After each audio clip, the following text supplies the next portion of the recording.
श्री महाप्रज्ञ गुरवे नमः। जिसके सांसों में रहता है शाश्वत शांति का स्पंदन, उस महाप्रज्ञ को वंदन, उस महाप्रज्ञ को वंदन। सत्य अहिंसा अनेकांत को अर्पित जिसका तन मन, उस महाप्रज्ञ को वंदन, उस महाप्रज्ञ को वंदन। जिसके सांसों में रहता है शाश्वत शांति का स्पंदन, उस महाप्रज्ञ को वंदन, उस महाप्रज्ञ को वंदन।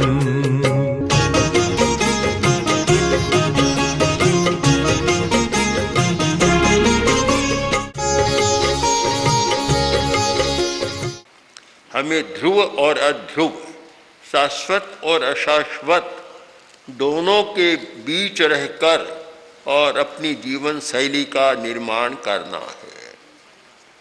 हम शाश्वत को कभी न भूलें। चेतना एक शाश्वत सच्चाई है और चेतना को समझे बिना, उसकी व्याख्या किए बिना हम केवल परिवर्तनशील पदार्थों की व्याख्या करते हैं, अशाश्वत तत्वों की व्याख्या करते हैं, तो कुछ समझ में नहीं आता।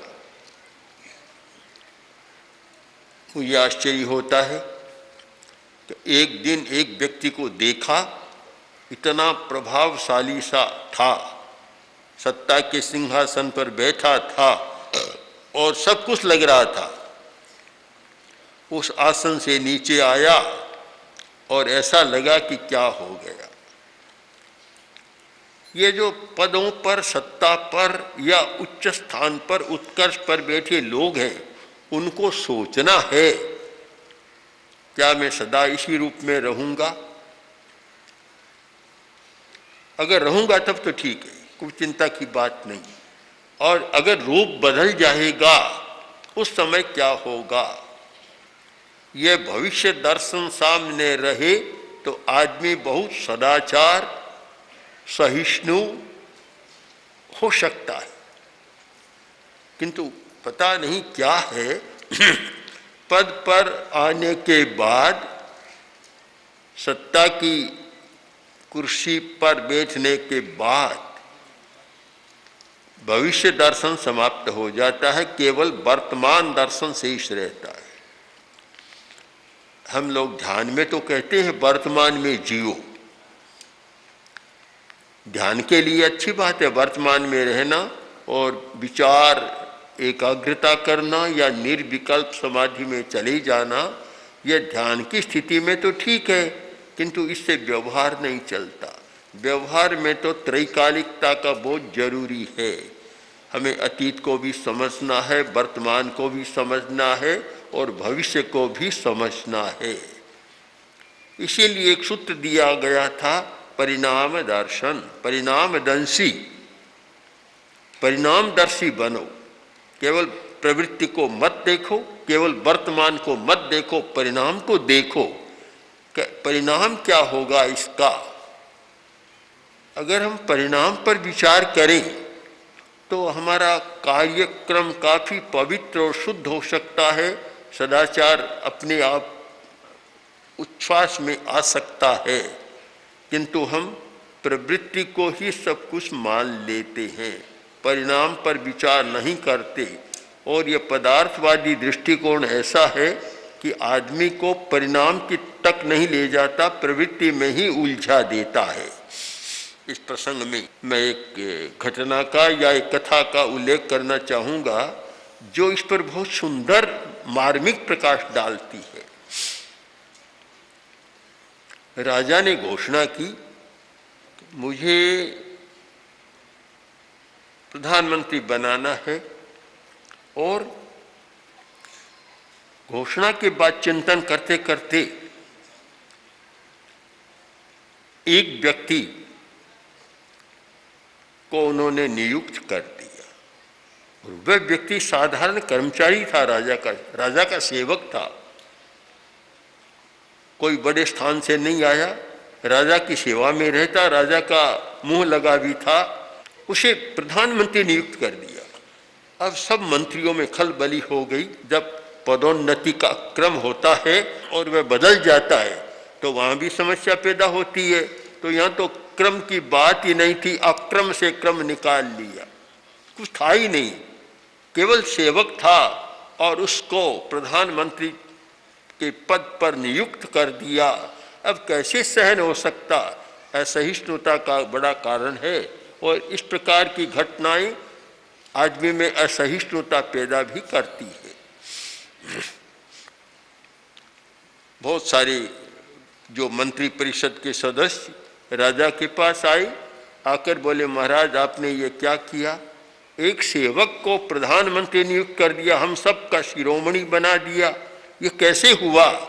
राजा ने कहा, तुम्हारी बात ठीक है, पर इसका उत्तर मैं आज नहीं दूंगा, 1 सप्ताह के बाद मैं इसका उत्तर दूंगा। चले गए सब। 7वां दिन, सप्ताहांत का दिन, राजा ने योजना बना ली। नगर के बाहर एक महल था, प्रासाद, और बहुत बड़ा बाग बगीचा। राजा वहां रह गया और सबको सूचित कर दिया कि जो मैंने प्रधानमंत्री नियुक्त किया वह भी और जितने मंत्री परिषद के पहले सदस्य हैं और सामंत हैं 4 बजे मेरे पास पहुंच जाएंगे, और जो 4 बजे ठीक 4 बजे पहुंचेगा वह मेरा प्रधानमंत्री होगा। सबने सुना, संतोष भी हो गया, बोले ठीक बात, हम तो बिल्कुल 4 बजे पहुंचेंगे। अब समय हुआ 2 बजे, उतावली में चले, कोई 3 बजे चला कि 4 बजे पहुंचना है, किंतु जैसे ही उस उद्यान के परिसर में आए और ऐसी व्यवस्था थी, नृत्य हो रहा था, संगीत की लहरियां चल रही थी,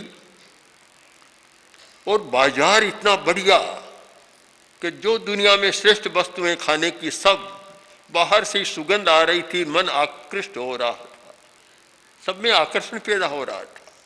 और इधर दुकानें, बढ़िया कपड़े, बढ़िया गहने और ऐसी चीजें जो देव दुर्लभ कही जा सकती है, सारी उस बाजार में थी। 2 बजे चले, 4 बजे तक नहीं पहुंच पाए, इतने लुब्ध हो गए उन सारी वस्तुओं में। 4 बजे केवल एक व्यक्ति पहुंचा जिससे प्रधानमंत्री नियुक्त किया गया था, और सब कोई 4, सवा 4 बजे आ रहे हैं, कोई 4:30 बजे आ रहा है, कोई 5 बजे आ रहा है। राजा ने, सब आ गए, तब राजा ने कहा, बोलो मैंने समय क्या दिया था कि 4 बजे, सब लेट आ रहे हो, क्या घड़ी नहीं है तुम्हारे पास? कि महाराज घड़ी तो है, पर क्या करें, उलझ गए हम। उलझ गए? किसमें उलझे?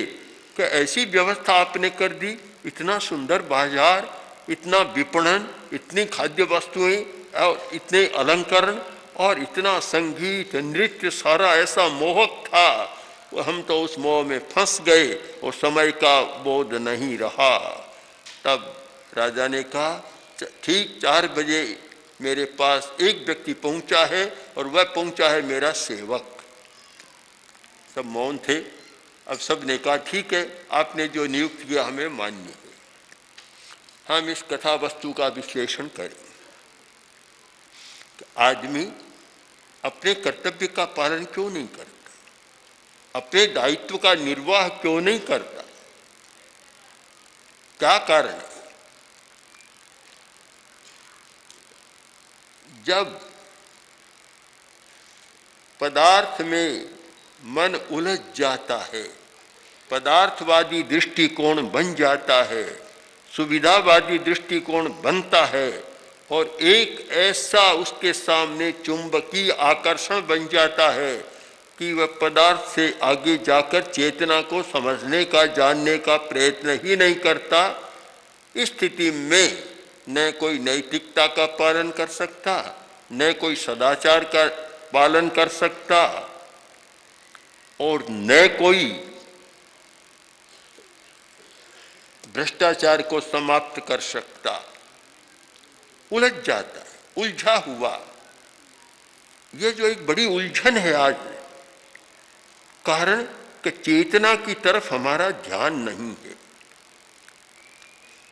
हमारा भविष्य की ओर भी ध्यान नहीं है कि भविष्य में क्या होगा। इतने मंत्री आए, मंत्री परिषद के सदस्य आए, भविष्य को भूल गए और वर्तमान में उलझ गए। जो सामने आया उसमें उलझ गए। ये सोचो सामने बहुत थोड़ा है, आगे बहुत ज्यादा है। तो सामने है वह कोई बहुत ज्यादा नहीं है, आगे तो बहुत ज्यादा है।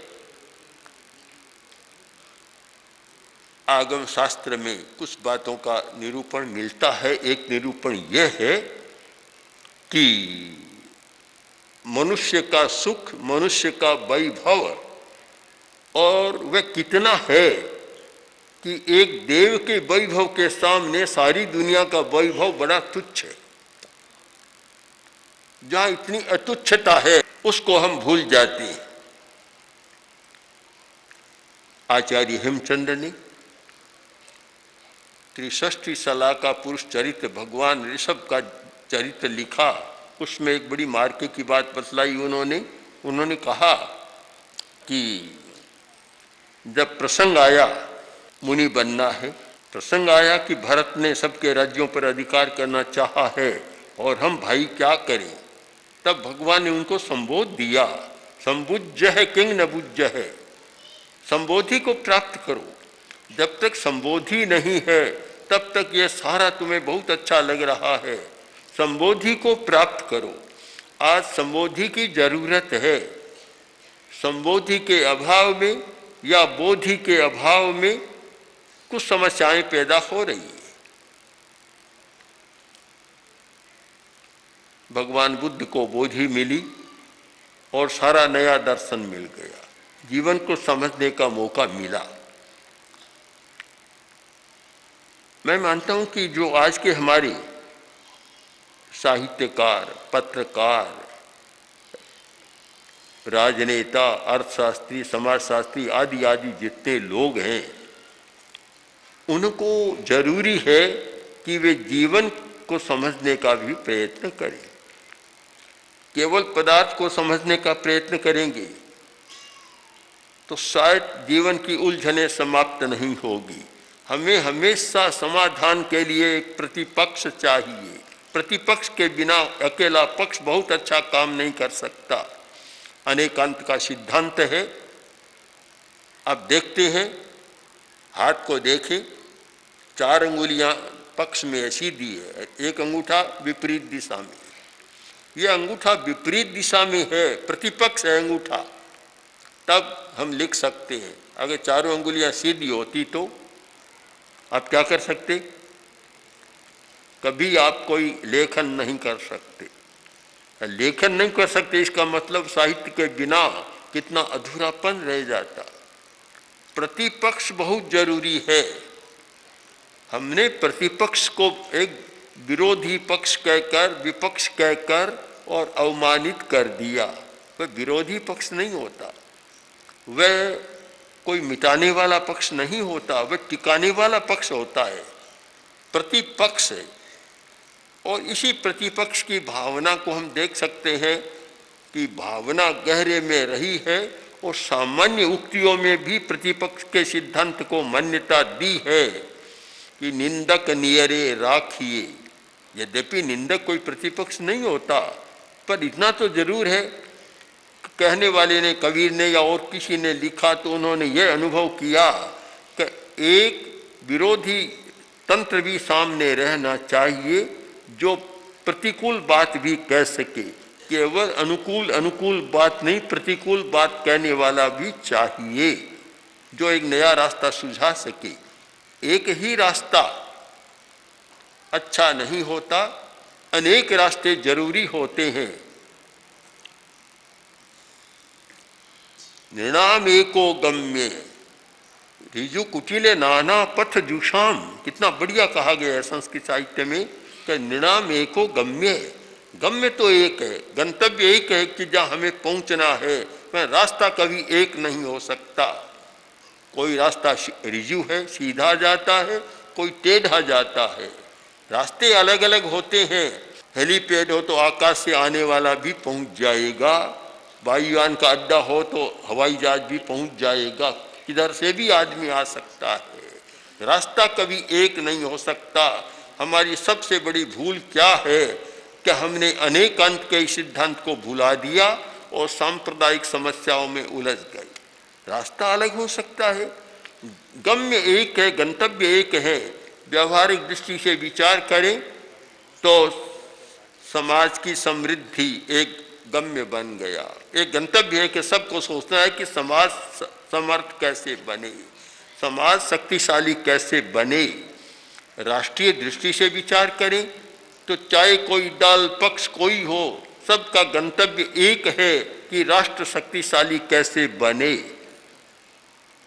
और हम छोटे छोटे संगठनों की बात करें तो अपने संगठन का वह होता है कभी मेरा संगठन शक्तिशाली कैसे बने। पर ध्यान दें, आपने अपने रास्ते को ही सब कुछ मान लिया, दूसरों के प्रति सहिष्णु नहीं है और दूसरों के रास्तों को नकार दिया तो अकेला रास्ता आपको पहुंचा नहीं पाएगा। व्यवहार में भी हम देखते हैं, हम जब बंबई और सूरत के बीच, अहमदाबाद के बीच जब जा रहे थे, अहिंसा यात्रा का सारा क्रम चल रहा था, तो हमने देखा कि सड़कों का निर्माण हो रहा है, सड़कें टूटी हुई है, रास्ता बदलना पड़ता। अब यही आग्रह हो कि नहीं इसी रास्ते पर चलना है तो 10 दिन 20 दिन महीना वहीं बैठे रहो, आगे जाने का कोई रास्ता ही नहीं है। रास्ता बदलना पड़ा, कितनी बार बदलना पड़ा है, कभी छोटी सड़क से जाना पड़ा, कभी गांवों को बदलना पड़ा। यह बदलना अनुचित नहीं है, अन्याय भी नहीं है। हम में इतना अनाग्रह होना चाहिए कि हम देश काल की परिस्थिति के अनुसार रास्ते को भी बदलें और दूसरे रास्ते को भी स्वीकार करें।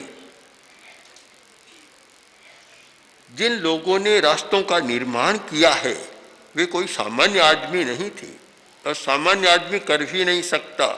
उनमें विशिष्ट ज्ञान था, अनुभव था, एक रास्ता बनाया, रास्ता चल पड़ा। तो हम इस पर विचार करें कि प्रतिपक्ष बहुत जरूरी है।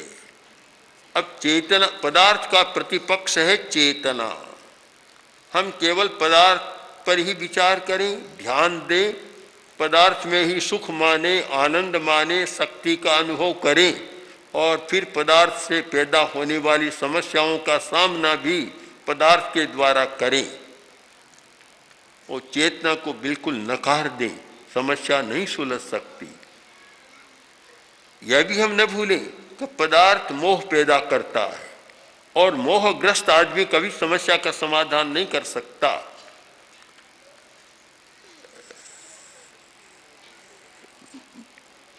लोग कहते हैं कि गरीबों के लिए हम काम करते हैं, सरकार भी कहती है काम करते हैं, पर गरीबों तक पहुंचता नहीं है। यह है पदार्थवादी जगत की समस्या।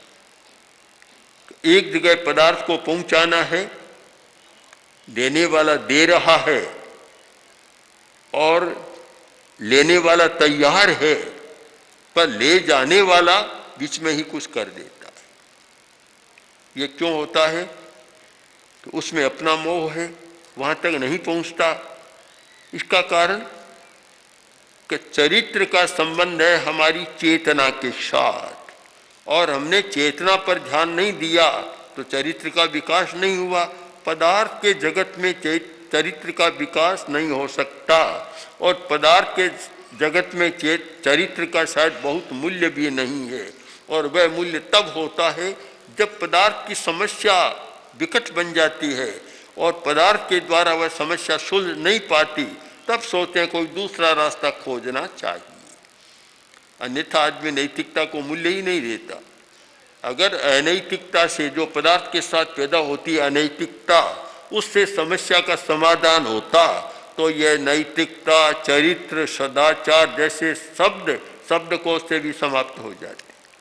किंतु यह अनुभव किया गया कि पदार्थ से पदार्थ की समस्या का समाधान नहीं हो सकता, उसके लिए किसी अपदार्थ की जरूरत है।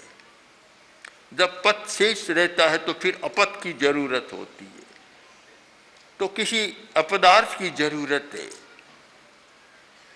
आज सबके लिए जरूरी है, चाहे एक अर्थशास्त्री है, एक समाजशास्त्री है, एक मानसशास्त्री है, धर्मशास्त्री के लिए तो है ही।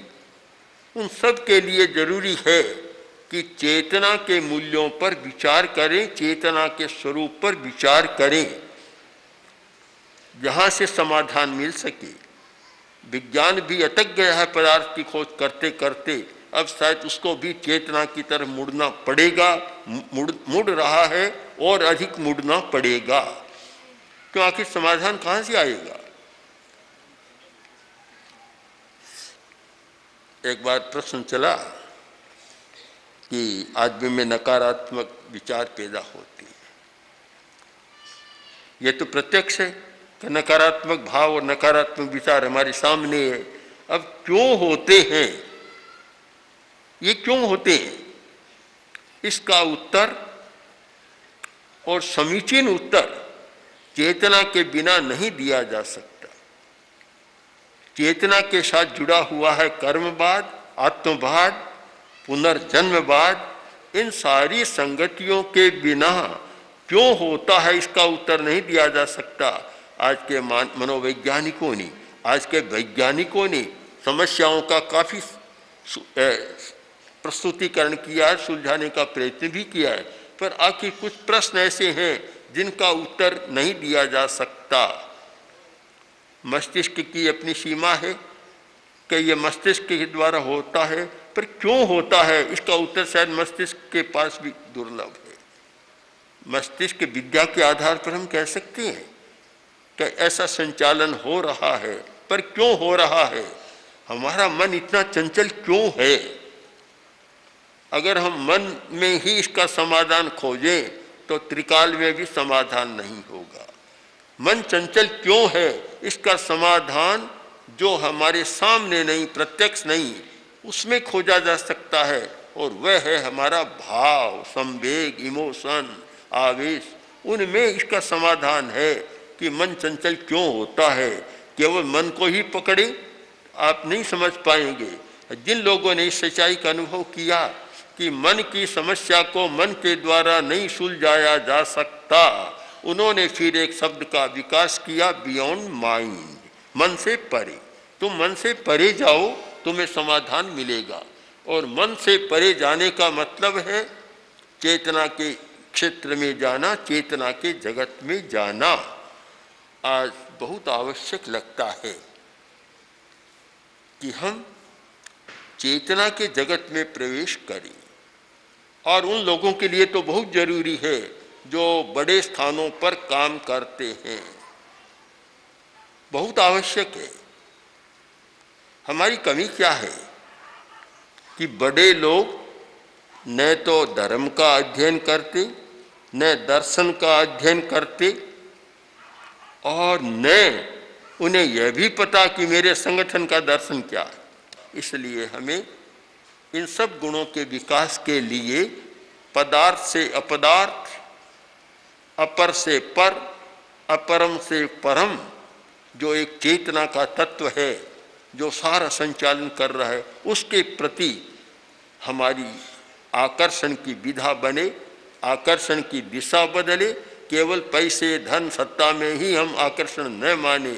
अगर ये आकर्षण की दिशा बदलती है तो शायद तुम्हारी समस्या का समाधान खोजा जा सकता है, और उसी भूमिका पर इन उदात्त गुणों का विकास किया जा सकता है। ओम श्री महाप्रज्ञ गुरवे नमः।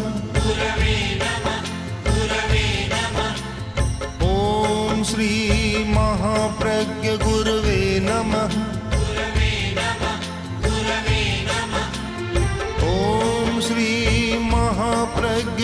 गुरवे नमः। ओम श्री महाप्रज्ञ गुरवे